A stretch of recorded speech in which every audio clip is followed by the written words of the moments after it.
So, I thought I would take ChatGPT 5 for a test drive. I've been hearing a lot about it, reading a little bit about it. It's supposed to be the game changer. It is the wake up call. It does not leave us in peace. It tells us that if we don't start making this a major part of our educational push, then we're disadvantaging our students and we are not being good teachers and so on and so forth. Well, I'll keep my own counsel on that.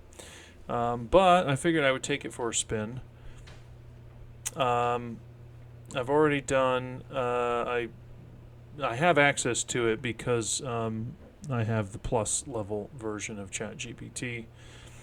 They suggested if you want to try it out, give it prompts like this: pull the latest available data from the UNESCO Institute for Stats on National Student-Teacher Ratios, and it did this in about 7 minutes.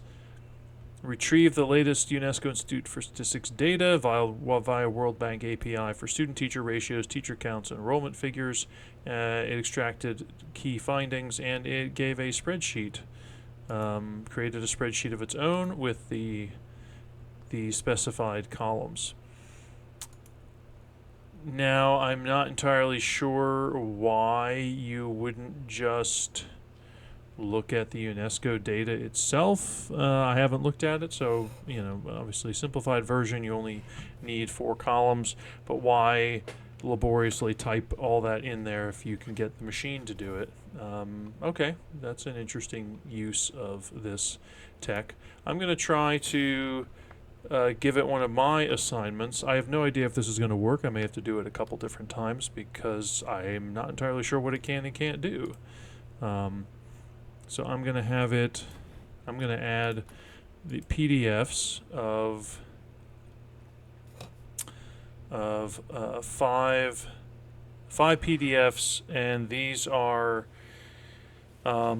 readings that I have my students do for their first paper in world history. Now they only have to use 3 PDFs, but I'm going to give it all 5 to see what it can and can't do with them. PDF 1 is a section of McNeil's The Webs of Humankind textbook. It's a section on the military revolution. And then the others are, and it's not really going to show me this. The others here are the Battle of Pavia from the De Re Militari primary source website, an extract from the Baburnama on the Battle of Panipat, the Battle of Nagashino from Ota Goichi's Chronicle of Lord Nobunaga, and then the chapter 11 of Leon Portilla's The Broken Spears, which in class they would have already had to complete as a in-class or homework assignment. So it's not exactly a one-for-one of what I ask my students to do. It's throwing everything at this at once instead of breaking it up. The actual prompt, now I'm gonna mess around with it here. We're going to take the variation out of here. We're going to put circa because it will understand that. Let's be more specific. PDF 1.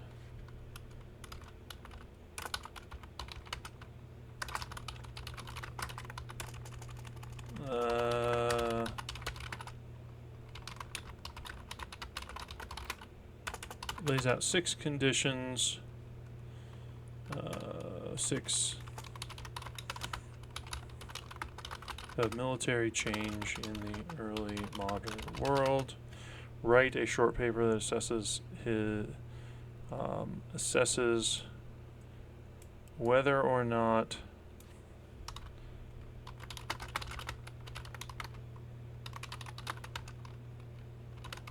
of military change can be found in PDF 2, PDF 3, 4, and PDF 5.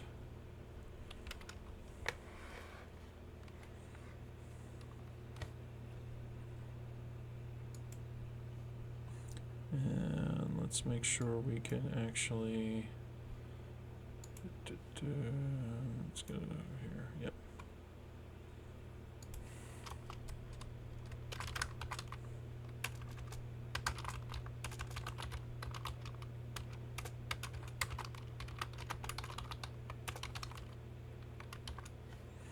PDF 3 is the Battle of Pavia.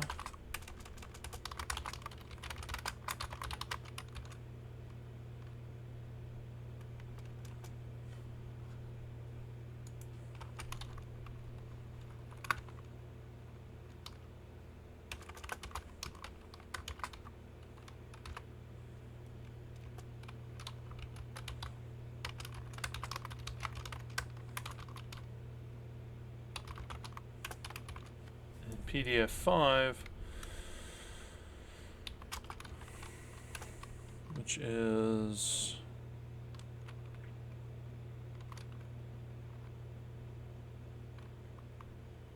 what would we call that?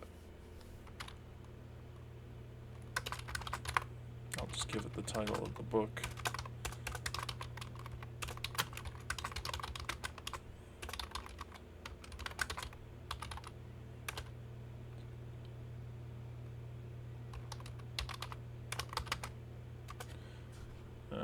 Misspelling that.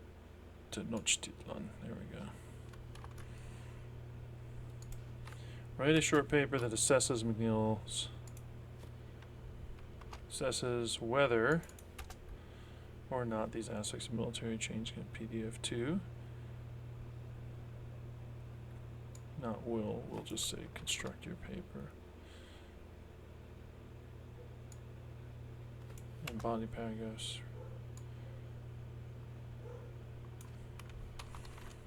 PDF from PDF to PDF 3, PDF 4.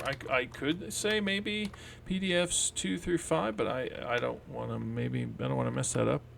Maybe I could do that. I don't know. Now, and I have a feeling you probably can't do this, but I'm going to put this in here anyway.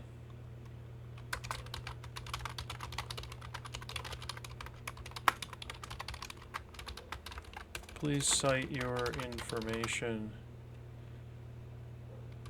using MLA format.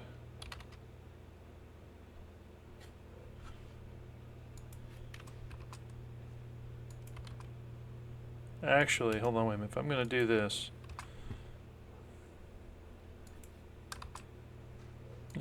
this, I should probably help it identify what's going on here. So I'm going to do this, and then we'll see Leon Portilla. Okay, I think maybe that will help. Okay, I have no idea if this is going to work. It may immediately come back and say, I'm sorry, I can't do that. Okay.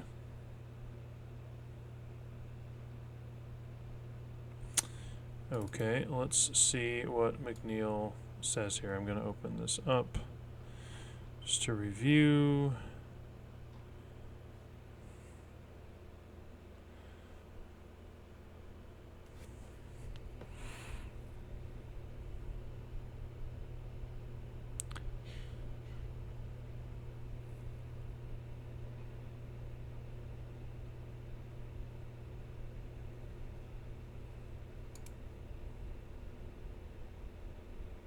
Oh, it's downloading it again. I see. Well,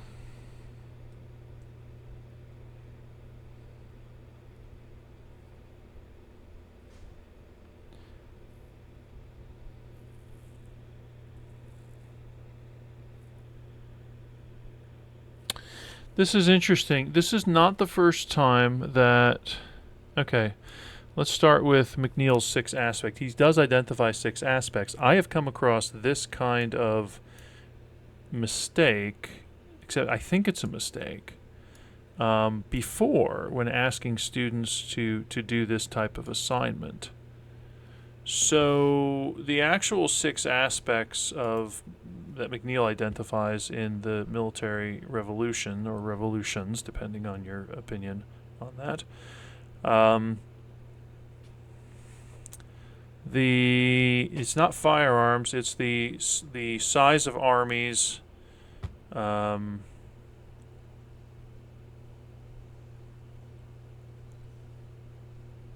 And the scale of military operations. The second is the availability of funding for war.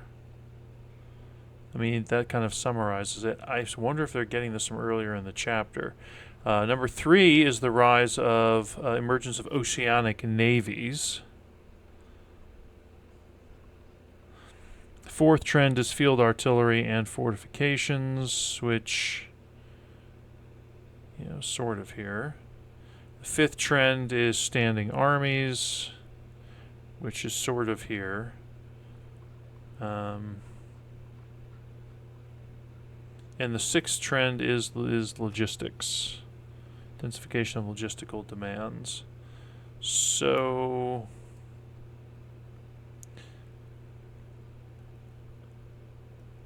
I am curious about this because this list as such does not exist. I have gotten this from students before, and I've always wondered where they got it from because they speak very clearly, and I wonder if it's just something ChatGPT does, and that this is a giveaway. The students didn't get very good grades on this type of essay when that showed up, and now I think I'm starting to see why. I mean, I already figured there were other reasons why those particular essays sort of caught my eye. When you confidently give 6 reasons, which are not the 6 things he talks about, it's going to raise some flags.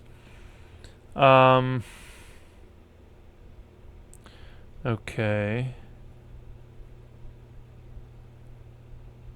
And local conditions shape their expression.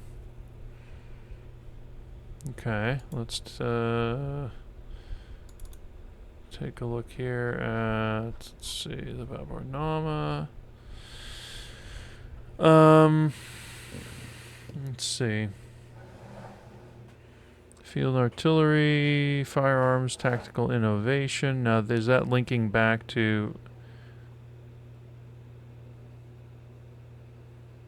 first and fourth aspects? I guess.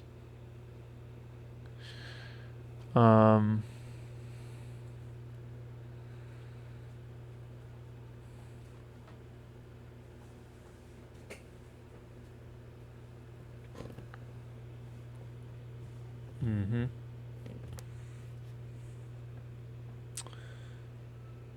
Okay. Yep, so that would be page 469, where he gives orders to Ustad Alikli that they would bring in carts. They bring in carts specifically for this, and it says in the Ottoman fashion, and they use ropes of rawhide instead of chains. Between every 2 carts, 5 or 6 mantelets should be fixed behind which the matchlock men were to stand fire. Okay. Right. Now I'm looking for that specific. It's giving a specific quote. Okay, preliminary encounters. 4 to 5,000 men. Okay. Gives the deployment.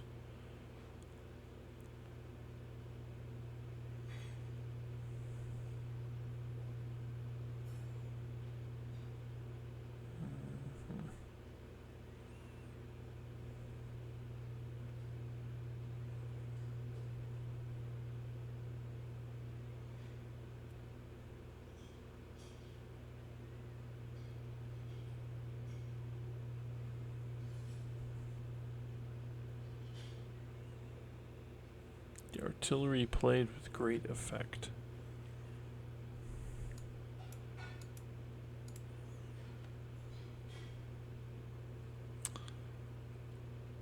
I don't think that's in here.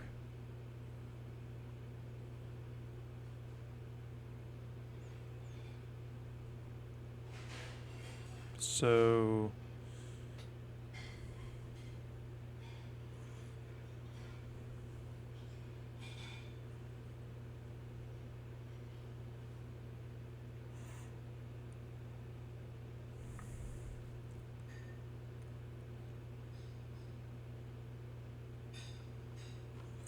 I mean, there is a lot of artillery. They can either move forward, they get all bunched up.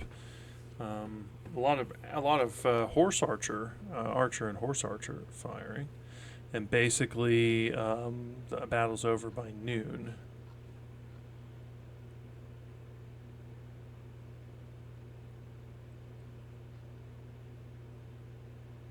Yeah, that's not in here. So as far as I can tell, that's not in here at all. And also remember, you don't really get much sense at all of what happened here. Moving Central Asia, Northern India, okay. As compared to European standing armies. That's interesting. It's not exactly true though. Babur's army was fairly large, and the New Delhi Sultanate army was even larger. So that's not really accurate. Okay. You got the title correct.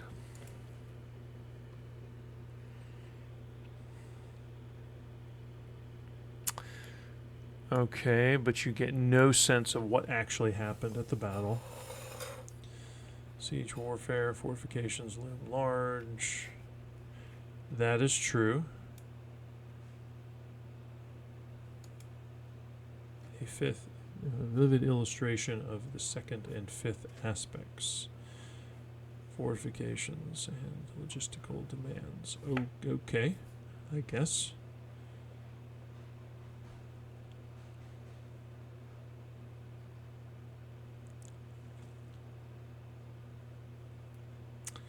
Okay, there's nothing here that you could not have pulled off the web. There's nothing really here that indicates that you read the article. That happens to be true.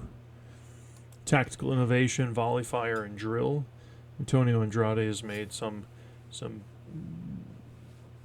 remarks to the effect that, look, it's, the Asians seem to have had firearm drill before the Europeans. We don't have a smoking gun in terms of say like what Maurice of Nassau was reading, or somehow he got reports of what they were doing in Korea and Japan, and he decided, yes, we need to do that in Europe. There, as far as I know, we still don't have anything like that. So maybe this is just something where someone at some point is going to say, hey, why don't we try organizing all these people with these firearms? But that's a valid point. There's not really much detail to hang it on. Do not yet develop standing armies on the same scale and vassals for campaigns. Well, I mean, Sekigahara is pretty darn big battle. I mean, Nagashino's maybe on the smaller side. Again, though, like how would you know that? You'd have to read, say, a lot of stuff by in English, Stephen Turnbull, Carl Friday, Thomas Conlon, whose work on the Ashikaga shogunate wars in the 1300s is amazing, and who did a very good chapter for our book on medieval strategy, on sort of late Japanese strategy. A lot of stuff is changing, but you wouldn't know that from this. Okay. Siege of Tenochtitlan, indigenous resistance, nicely phrased. Good. Okay, yes, I think Leon Portilla's section discusses that. It certainly talks about the cannons, the on ships, and it has the illustrations. Adjust their tactics. Okay, that's very good. So they did read that. It did read that because that is explicitly in the text. Yes, that is good. Permanent armies. Well, yeah. Sort of. Sort of.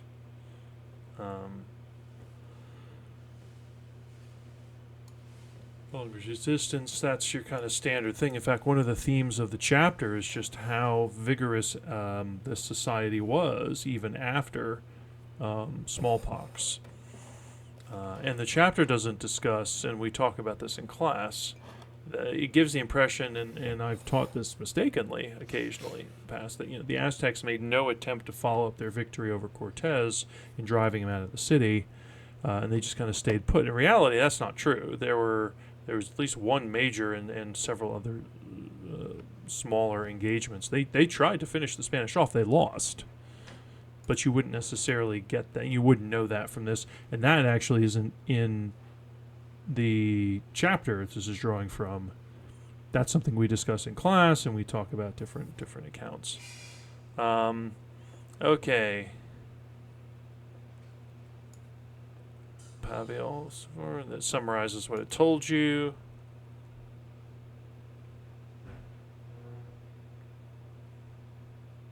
Okay.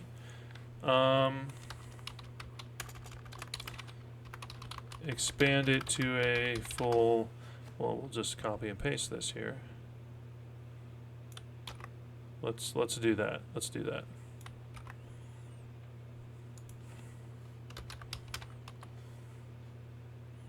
Okay. All right. Let's see what it does. So it's saying that it can actually provide sources. Okay. More direct quotations.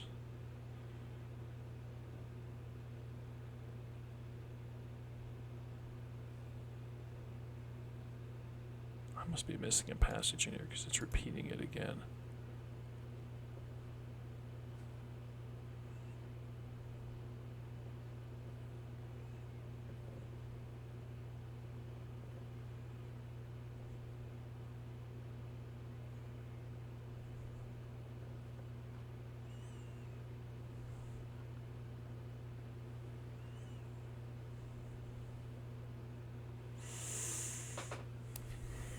I am not seeing.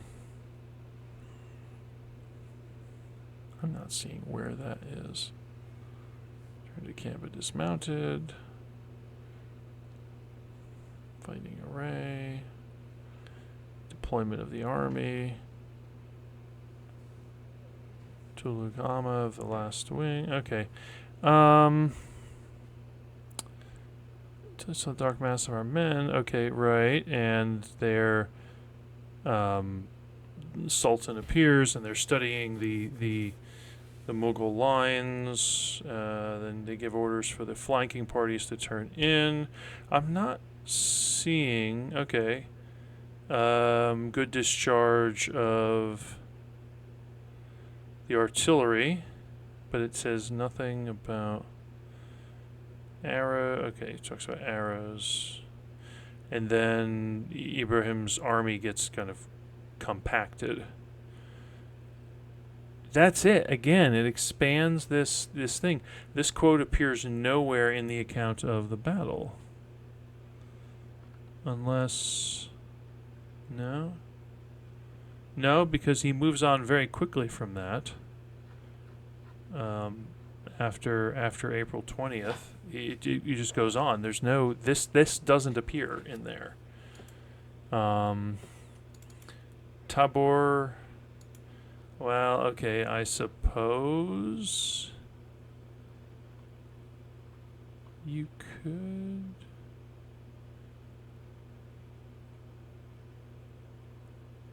I suppose you could do that. I don't know.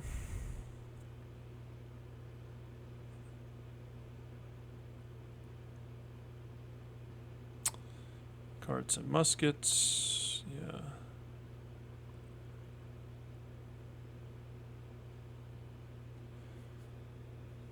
Tabor. I mean, that word doesn't even appear in here, as far as I'm aware. I'm looking at the footnotes. I mean, in the Ottoman fashion, says Ustad al-Liqli may have seen the Battle of Calderon, fought some 40 leagues from Tabriz. Tabor doesn't appear in here. I mean, the term for carts, which is used, is araba. So that's not. Again, where's that coming from? Gunners. We actually have no information about this whatsoever in the source itself. Composite, Central Asian retainers, local recruits, Ottoman specialists. That's probably true, but you don't get that from the source per se. Okay. Let's see what the Battle of Pavia is, because this one.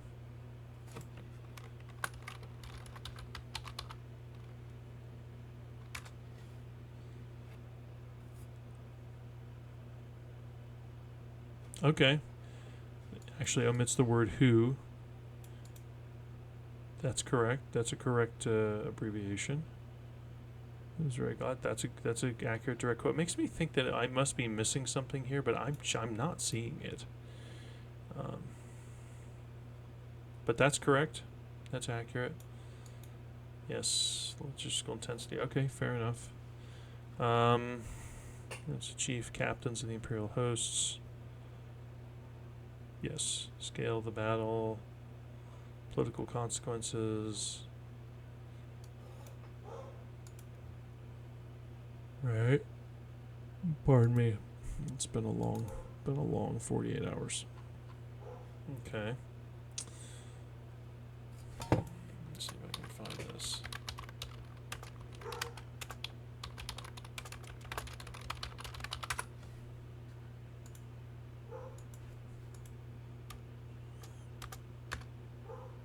No, it doesn't. It doesn't say that. It doesn't say that's in here. Okay, description.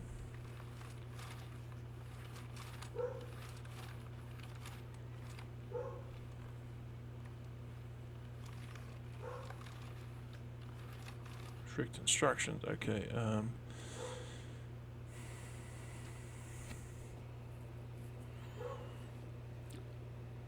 It says it's getting it from Gayuchi's source. I don't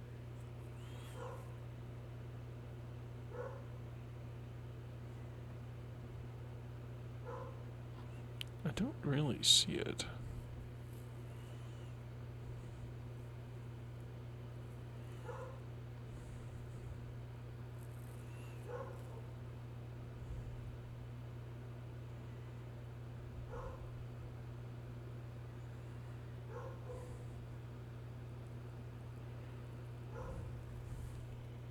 No, that's not in here either, as far as I can tell. Musketeers fired in turn. All it says is that when the cavalry charge came in, all it says is Nobunaga's men were deployed behind board screens, weighted with their harquebuses. More than half of Abada's warriors were felled by the gunfire, and then the degraded force withdrew from the battlefield. That's it. It doesn't say anything like this. Okay. Okay. Let's see about Leon Portia's thing. Now, this should be... Okay, this... Okay, that's a direct quote.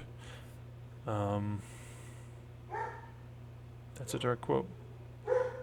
Quickly adapted. That is true. Standing armies, fiscal systems, well.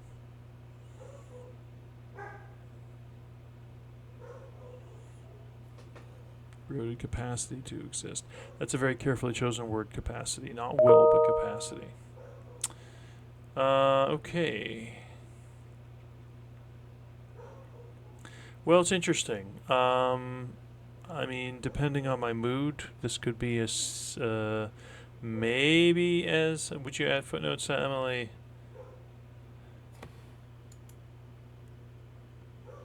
Okay, let's see what it does. Yes. Let's see what it does.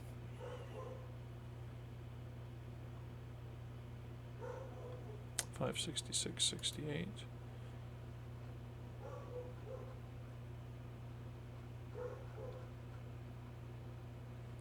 Okay, I'm gonna have to check that.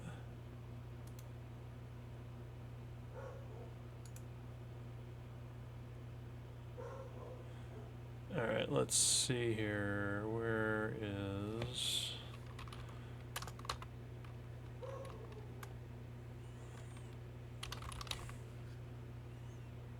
Let's see if I can get to this. Nah, it's gonna make me sign in again. Because I'm curious. Very curious. 5.6, is he? I guess that's possible.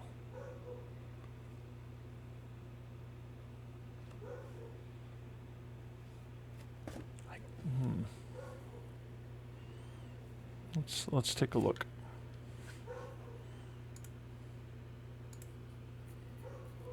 Let's see what we got here. Modules. Let's go to textbook.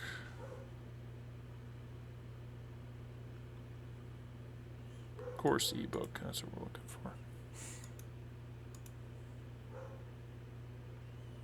Thank you for logging me in. Let's get to chapter 18. Oh, that was, yeah, not 19, 18.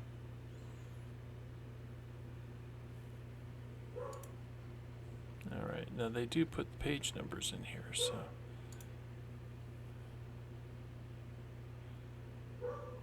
Should be pages 787 or something like that. Though I don't see it. I don't see it putting the dividing line in anymore. They used to annotate like where the page moved, or where the page changed. Okay. 237. I'm pretty sure that that's not the case. Yeah, that doesn't work because the page numbers from this are page 467 to page 478.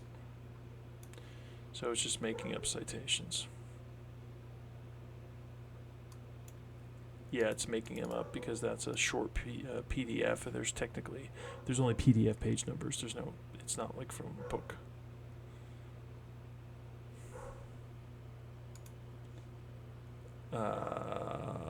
Otoguchi's thing is in the early 200 pages. Page count is on the early 200s on this, not 300. All right, so it's making up page numbers.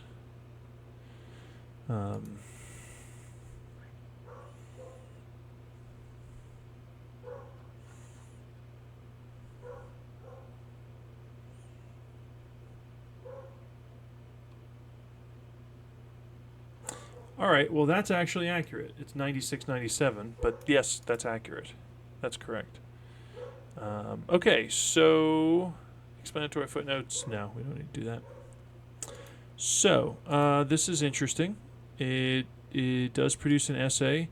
It doesn't really provide detail on any of these events. You wouldn't really know much of either the primary source accounts or the event itself from this, but it handles concepts in a broad sense, so somewhat decently, and it makes up citations. What would you give this? I don't know. This is maybe a C. Maybe a C. Yeah. Anyway, so that's taking ChatGPT 5 for a spin. Does not completely derail the old traditional essay. Kind of justifies my emphasis, I think, on specificity, specific use of evidence. Like this is a very competent, very well done high school or college student essay from the college student really couldn't be bothered, but was just going to put some stuff together and throw some citations in there and hope the professor didn't check the citations. So those are sort of your C papers, maybe your D papers. If I was being very, very strict about this, I'd give it an F. Well, you missed this and missed that. I tend not to do that when it's more sloppy than anything else. So there we go. More to come, but ChatGPT 5, powerful engine, but not perfect by any stretch of the imagination, and does not replace the traditional essay, at least not yet.